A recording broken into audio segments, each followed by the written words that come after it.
السلام علیکم سر. وعلیکم السلام. کیسے ہیں سر آپ؟ ٹھیک. آئیے.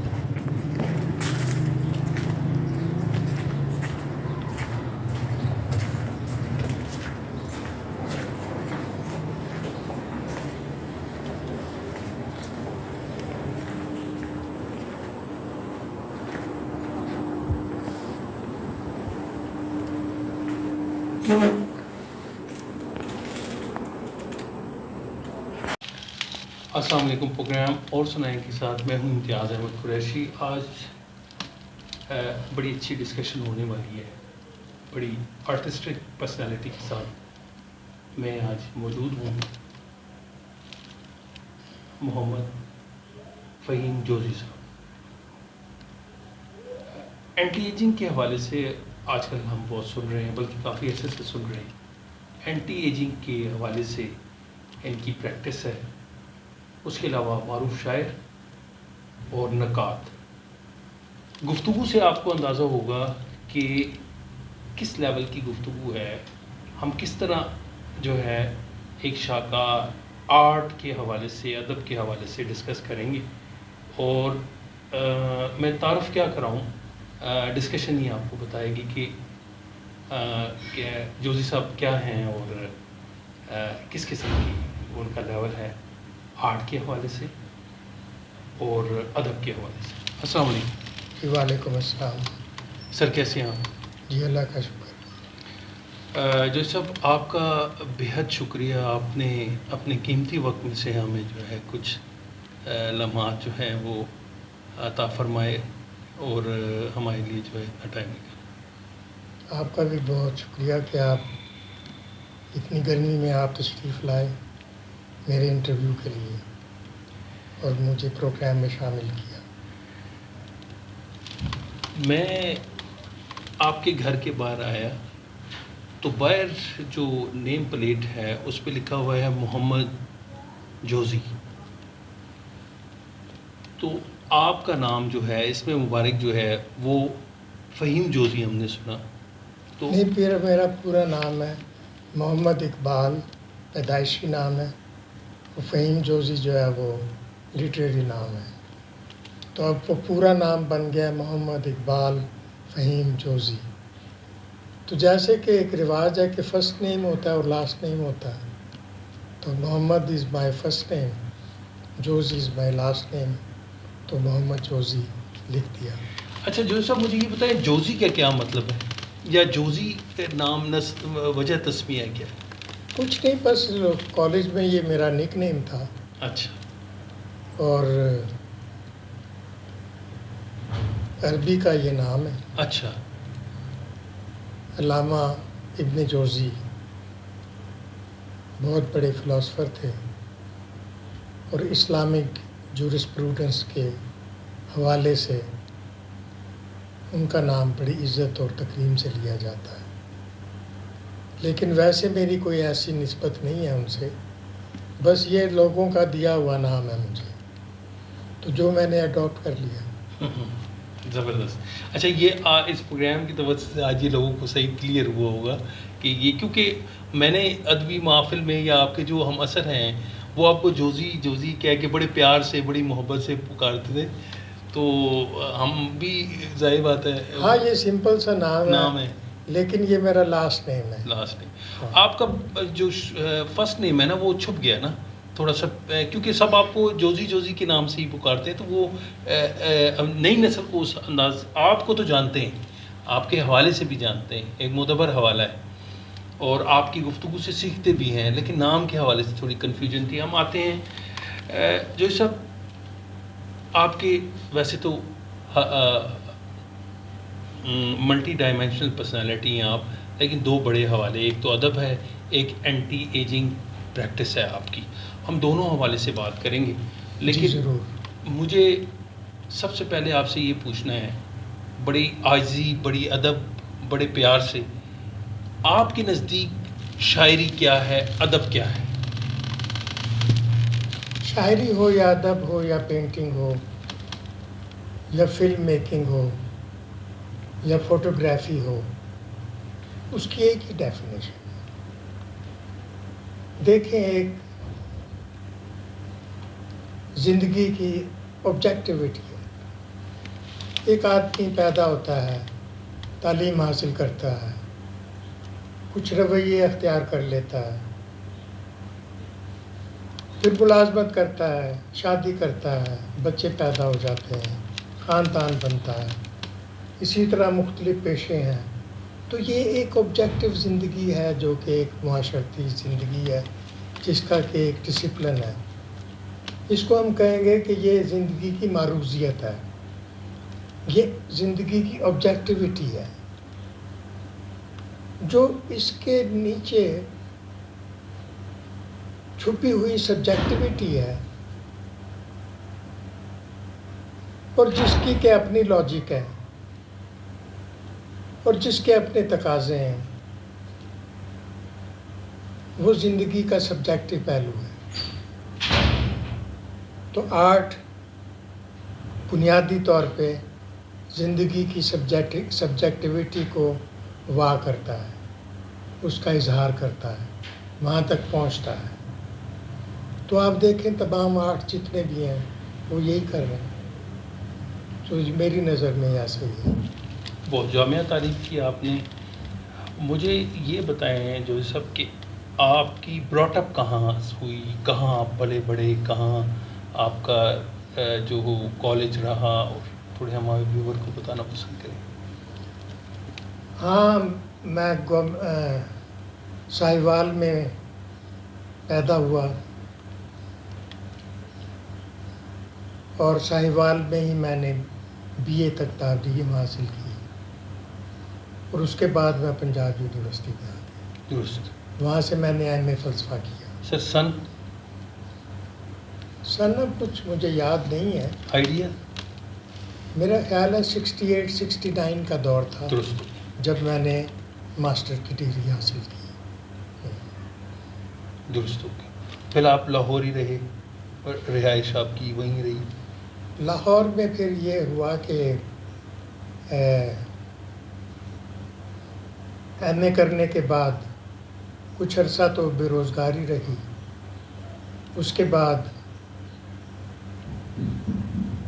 میں نے جرنلزم سے اپنی پریکٹیکل لائف کا آغاز کیا.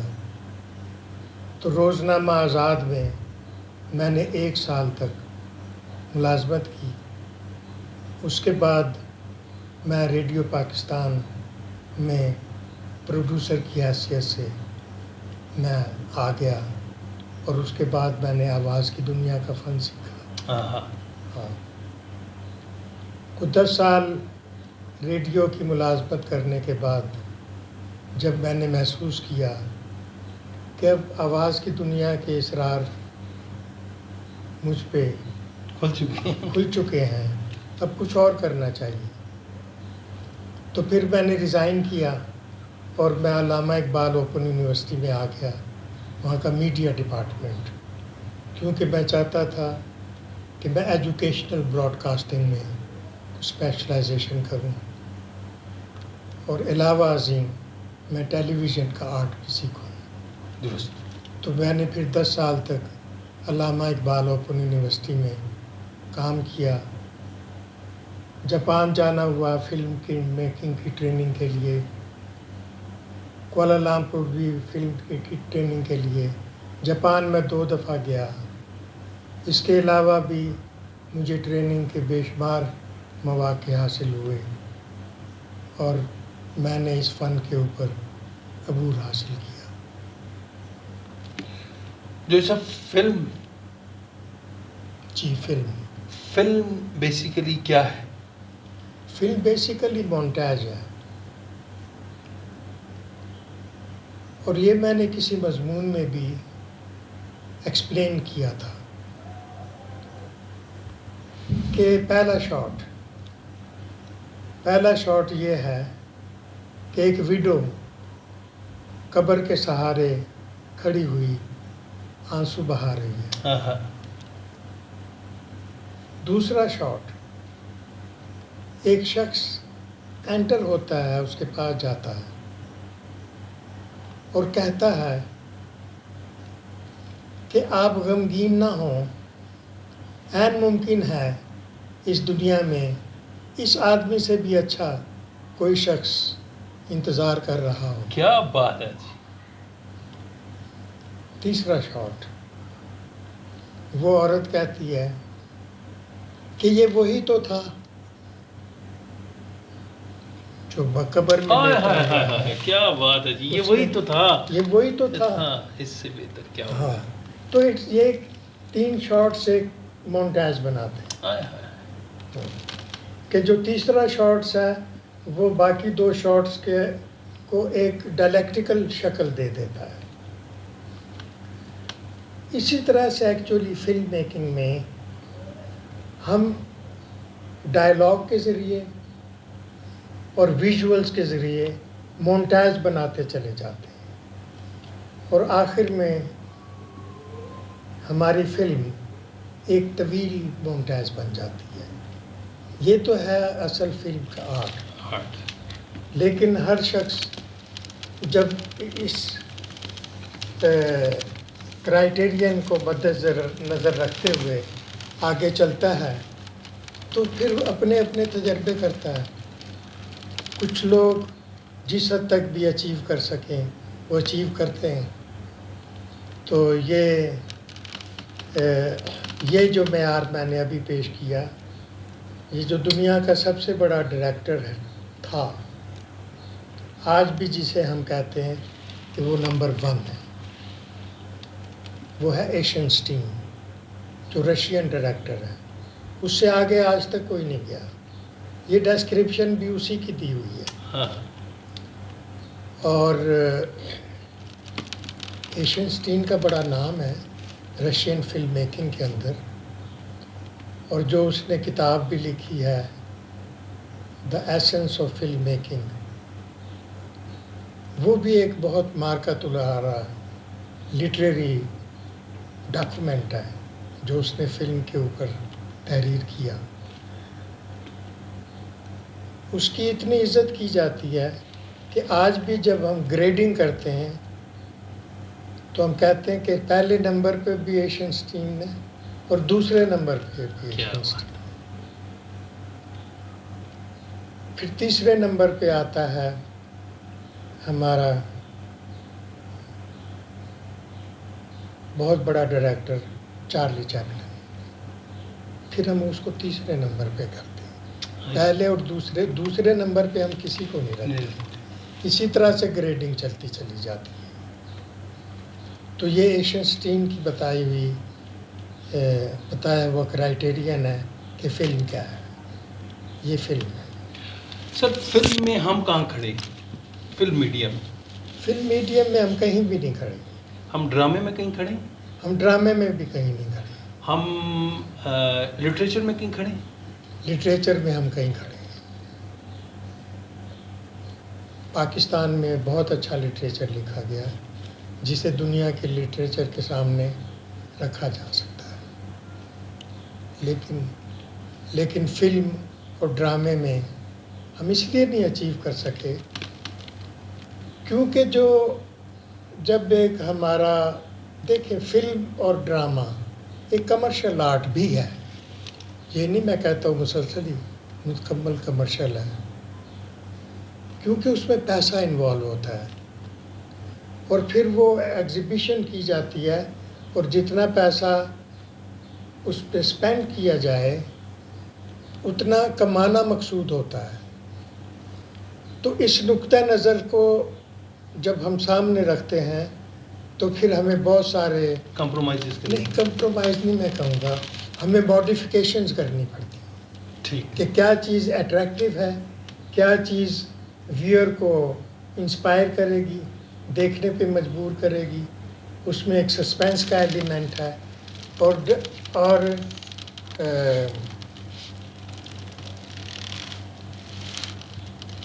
جو ڈائلیکٹکس ہے جسے میں نے کہا کہ مونٹاج، جب آپ مونٹاج بناتے چلے جاتے ہیں تو ایک آپ جادو کریٹ کر دیتے ہیں. وہ آپ کے لیے سحر کریٹ کرنے کا عمل ہے. تو اس لیے ہمارا لٹریچر جو ہے وہ کہیں کھڑا ہے اور فلم اور ڈرامہ جو ہے وہ کہیں نہیں کھڑا. فلم اور ڈرامہ کہیں نہیں کھڑا، کیونکہ ایکسپیریمنٹل فلم تو ہم بنا ہی نہیں سکتے. بالکل صحیح. اب آپ دیکھیے کہ جو ہالی ووڈ اس وقت فلمیں بنا رہا ہے وہ سارے تھیمز جو ہیں وہ فزکس سے لے رہا ہے. صحیح. وہ بلیک ہول پہ فلمیں بنا رہا ہے، وہ گریوٹی کے اوپر فلمیں بنا رہا ہے. وہ چھوڑ گیا ہے کہ ایک لڑکا ہے ایک لڑکی ہے، ان کی محبت ہو جاتی ہے، ان کا شادی کا مسئلہ ہے، پھر شادی کے لیے کافی ان کو رکاوٹیں ہوتی ہیں اور آخر میں جو ہے ان کی شادی ہو جاتی ہے. اب یہ تھیم جو ہے اتنی ریڈنڈنٹ ہو چکی ہے کہ کافی لوگ جو ایجوکیٹڈ لوگ ہیں وہ ڈرامہ دیکھنا چھوڑ گئے ہیں. ہاں، اس وقت جو ڈرامہ ہے وہی ساس بہو کے جھگڑے، ہاں، اور وہی ٹون اور وہی اسکرپٹ اور وہی ڈائلاگ بس، اور وہی ایکٹر. دو تین دہائیوں پہلے کی جو سلسلہ چل رہا ہے یا اس سے بھی پیچھے. میرا خیال ہے کہ جس وقت صرف پی ٹی وی تھا، اگرچہ اس کا ٹیمپو بہت سلو تھا لیکن وہ زمانہ ہی سلو تھا. اپنے زمانے کے مطابق ہی ٹیمپو ہوتا ہے، لیکن وہ زیادہ آرٹسٹک تھے. اس کے اندر صرف یہ شادی بیاہ کے مسئلے نہیں ہوتے تھے، اور دیگر موضوعات جو ہیں وہ بھی زندگی سے بھرپور تھے اور لوگ محنت کرتے تھے. لیکن اب بہت سارے تقاضے، 80 چینل ہو گئے ہوئے ہیں اور ہر جگہ ایک ہی ڈرامہ چل رہا ہوتا ہے، تو ایسا ہی ہے.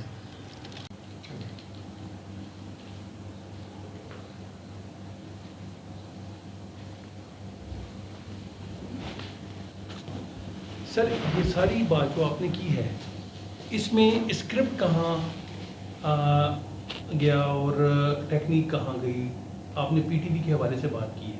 نہیں، دیکھیں جو فلم اسکرپٹ ہے یا ڈرامے کا اسکرپٹ ہے، سب سے پہلے اسکرپٹ بنتا ہے، اور وہ یہ نہیں ہے کہ جیسے کہ کوئی افسانہ لکھ دیا کسی نے. اسکرپٹ کے 4 حصے ہوتے ہیں. ایک پیپر ہے جس کے اوپر لائنیں لگی ہوتی ہیں. پہلی لائن ہے جس پہ لکھا ہوتا ہے شارٹ نمبر. اس کے بعد پھر 2/3 یعنی جو چوڑائی ہے وہ دو حصے، اور جو لمبائی ہے وہ 3 حصے، یعنی 2/3 کی ریشو سے باکس بنے ہوتے ہیں، اور ایک پیج کے اوپر صرف 4 باکس ہوتے ہیں. یہ ہے اسکرپٹ. اس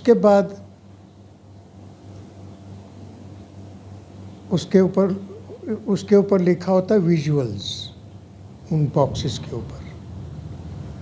اس کے بعد آتا ہے ڈائلاگ.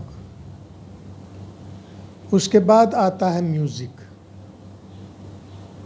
اس کے بعد آتا ہے ساؤنڈ ایفیکٹ، اور اس کے بعد آتا ہے میوزک. تو جو ایک پروڈیوسر ہے سب سے پہلے وہ پیپر ورک کرتا ہے، وہ سارے شاٹس ڈرا کرتا ہے، چاہے وہ اچھی ڈرائنگ نہ ہو لیکن وہ کرتا ہے، اور ساتھ لکھتا ہے مڈ شاٹ یا کلوز اپ یا لانگ شاٹ، وہ ڈرا کرتا ہے. اس کے ساتھ جو ڈائلاگ ہے اس کے ساتھ وہ ڈائلاگ لکھتا ہے کہ اس شاٹ کے پیچھے یہ ڈائلاگ ہے. اس کے بعد ساؤنڈ ایفیکٹ ہے کہ اس کے پیچھے ساؤنڈ ایفیکٹ کیا ہوگا، وہ ساؤنڈ ایفیکٹ لکھتا ہے. اور اس کے بعد آتا ہے میوزک کہ اس کے پیچھے میوزک کون ہے اور میوزک کیسا ہے. یہ سارا پریپریشن وہ کرتا ہے. یہ ہے اسکرپٹ. یہ نہیں ہے کہ ناول دے دیا کہ جی یہ اسکرپٹ ہے، نو. وہ ایک بیسک اسکرپٹ ہے. اب اس نے اس کو فلم میں ڈھالنا ہے. اس کے بعد وہ اسکرپٹ، اس کی ایک کاپی ساؤنڈ ایفیکٹس مین کو چلی جاتی ہے، ایک کاپی میوزک والے کو چلی جاتی ہے، ایک کاپی کیمرہ مین کو چلی جاتی ہے، اور جس نے وہ ڈائلاگ بولنا ہو ان کے پاس وہ کاپیاں پہنچ جاتی ہیں ان کے پاس کہ یہ کاپیاں ہیں. اس طرح سے ہم شارٹ وائز پھر ہم شوٹنگ کرتے ہیں اور اس کے بعد ہم وہی اسکرپٹ ایڈیٹر کے پاس چلا جاتا ہے. وہ دیکھتا ہے کہ بیسک کنسیپشن کیا تھا, اس کے مطابق وہ ایڈیٹنگ کرتا ہے. تو اتنے مراحل سے گزرتا ہے. یہ اگر اسکرپٹ نہ ہو تو کوئی آدمی کام نہیں کر سکتا. یہ ہے اسکرپٹ. تو ٹی وی ڈرامے کا اسکرپٹ ہو یا فلم کا اسکرپٹ ہو, دونوں کا ایک اسٹائل ہے. اور 2/3 کی ریشو اس لیے ابھی تو آ گئے ہیں سینماسکوپ 70 mm. اس سے پہلے جو فلم کی جو سکرین تھی وہ تھی سکرین 2/3. یہی بیسک کمپوزیشن تھی. اور جس وقت اگر آپ ٹی وی کو دیکھیں تو ٹی وی کی سکرین جو پہلے ہوا کرتی تھی وہ بھی 2/3 تھی کہ ہم نے تمام کمپوزیشن کو, تمام زندگی کو ہم نے 2/3 کے باکس میں ہم نے لے کے آنا ہے. سو یہ ہے اسکرپٹ. اسکرپٹ کا مطلب صرف الفاظ نہیں ہے. تو اسی لیے ہم کہا کرتے ہیں کہ سب سے پہلے فلم جو ہے وہ کاغذ پہ بنتی ہے, یہ شوٹنگ اس کی بعد میں ہوتی ہے. اب اس میں بڑے بڑے ڈائریکٹر بھی گزرے ہیں, جیسے الفریڈ ہچکاک تھا. اس کا اسکرپٹ اس قدر مکمل ہوتا تھا کہ وہ کہتا تھا کہ اب مجھے جا کے شوٹنگ کرنے کی کیا ضرورت ہے, بلاؤ میرے اسسٹنٹ کو اور یہ لو اسکرپٹ اور جاؤ شوٹ کرو. کیونکہ وہ سارا کنسیپشن, ساری چیز وہ اسکرپٹ کے اوپر آ جاتی ہے. وہ فلم ہے, وہ ایز سچ فلم ہے, صرف سیلولائٹ کے اوپر نہیں گئی. تو پھر اسی لیے جو کمپوزیشن ہے وہ 2/3 کے حساب سے وہ بنتی ہے. آپ دیکھیں کہ جو ہماری اینک ہے یہ بھی 2/3 کے سائز کی ہوتی ہے. تو ہم نے بیسک کمپوزیشن کو طے کر دیا کہ 2/3. ہاں, تو یہ ہے فلم اسکرپٹ یا ڈرامے کا اسکرپٹ. سر مجھے یہ بتائیں کہ آپ نے اسکرپٹ کی تو بات کر لی کہ جی اسکرپٹ کے اوپر جتنا کام ہوم ورک جتنا اسکرپٹ پہ ہوگا اتنی زبردست فلم جو ہے وہ بن کے آئے گی. لیکن کیا اس میں بجٹ کی بھی کوئی دخل دخل ہے؟ مثلا میں اس لیے پوچھ رہا ہوں کہ کیا ہم کبھی فلم میں ایکسل کر سکیں گے یا اس میڈیا میں ہم کوئی ترقی کر پائیں گے, اور اگر کر پائیں گے تو کیسے؟ بنیادی چیز کیا ہے اگر ہم اسکرپٹ کے اوپر ہوم ورک کر لیتے ہیں؟ دیکھیں کہ جس وقت پروگرام آئیڈیا یا فلم کا آئیڈیا سوچا جا رہا ہوتا ہے تو پروڈیوسر اس کو کہتے ہیں جو انویسٹمنٹ کرتا ہے, ڈائریکٹر اس کو کہتے ہیں جو کہ اس فلم کو شوٹ کرنے کے بعد مکمل کرتا ہے, وہ ڈائریکٹر ہے. تو ڈائریکٹر اور پروڈیوسر کی میٹنگ ہوتی ہے سب سے پہلے. تو پروڈیوسر کہتا بھی میں اتنے $1 ملین یا اتنے $1 ملین میں انویسٹ کر سکتا ہوں. تو اس کے مطابق پھر ڈائریکٹر اپنا آئیڈیا دیتا ہے پروڈیوسر کو کہ سر پھر یوں کر لیتے ہیں, اگر بجٹ کم ہے تو کوئی ایسی کہانی سوچ لیتے ہیں کہ جس میں کردار کم ہوں. کم بجٹ کی بات نہیں, جس میں کردار کم ہو, کیونکہ اس نے کم بجٹ بنانا ہے لیکن اپنا آرٹ بھی رکھنا ہے. اگر کم کردار ہوں گے تو کرداروں کو کم پیمنٹ کرنی ہوگی. پھر وہ دیکھتا ہے کہ لوکیشنز کم ہوں, کہ 1 یا 2 یا 3 لوکیشنز کے اوپر شوٹنگ ہو جائے, کیونکہ ہر لوکیشن لی پروویژن ہے. لیکن کچھ ایسی فلمیں بھی ہیں جیسے کلیوپیٹرا, اس پہ اتنا خرچ ہوا, اس پہ اتنا پیسہ خرچ ہوا کہ آج تک وہ پیسہ پورا نہیں ہوا. اسٹوڈیو بک گئے اس فلم کے پیچھے. تو ایسی فلمیں وہ فلمیں ہوتی ہیں جو کہ